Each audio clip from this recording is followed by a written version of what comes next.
Who brought you into the gang life and knife crime? This guy called Mo. When I was young, we were kids, we were chilling by the park, me and my friends, as you do. 11, 13-year-olds, that's what we all did. He came up to us and he said, yo, do you want to make some money? And in the area where I live, making money is hard. We going through some tough times, so obviously I was thinking, yeah, let me make some quick cash. So I went in with him and also he gave me a knife for protection, so it started from back then. Where did you guys like hang around, and where was like your first experience holding an actual knife? Well, we'd hang out in the alleyways, parks where the police won't really come to look for us if we were doing anything sketchy. So we'll hang out in those areas. And the first time I had to use a knife, went to some enemy territory, and obviously something happened and the gang leader wanted me to step up and be a man, so he forced me to slash the guy. So at the time I thought there was nothing else I could do, so I done it. And what type of like breakdowns did you have after from this kind of experience of doing that? Well, after doing that, like mentally it just messed up with my head because you're hurting another person for no apparent reason. I didn't know, I was young. So I'm slashing someone else, I'm injuring another person, and mentally it hurt. I'll be sleeping, I'll be thinking about the same thing going over and over because I don't know if he's still alive or not. Like, if he's dead, that's on me. His death is on my hands, and that still sits with me till today.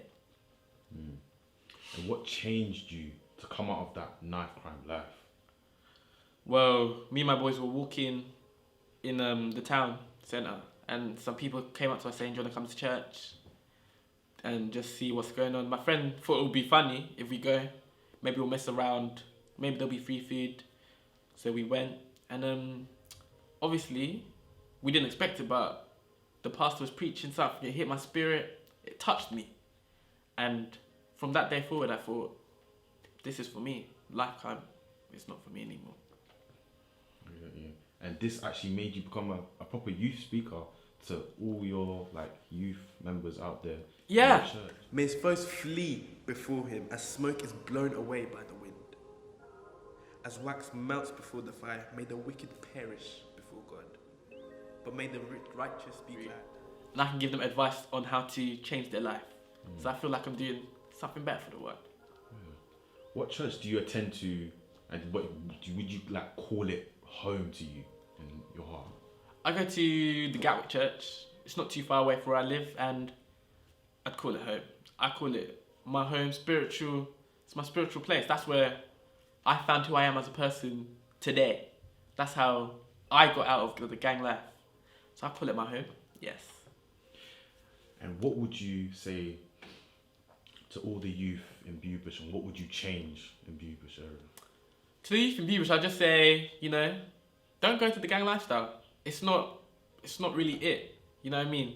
Obviously, you look cool, gang bang with your bros, you think girls will like you, you've got money in your pocket, a couple hundred bands, I don't know. But obviously, in the long run, when you get locked up, incarcerated, your parents won't be happy, your family won't be happy, your friends, after 5-10 years, they won't know who you are. So obviously, just leave that life away, focus on your studies, hobbies, football, basketball, play all of that stuff. And what I'd like to change Bewbush, I'd just like to change like how the community runs, because obviously the housing there, it's not the best, it's not the greatest. That's why things happen like this. So obviously they increase the funds for better housing, we can get more clubs going on for kids to keep them off the streets and stuff like that. So that's what I'd like to improve. My name's Seppo. Be free to be knife free.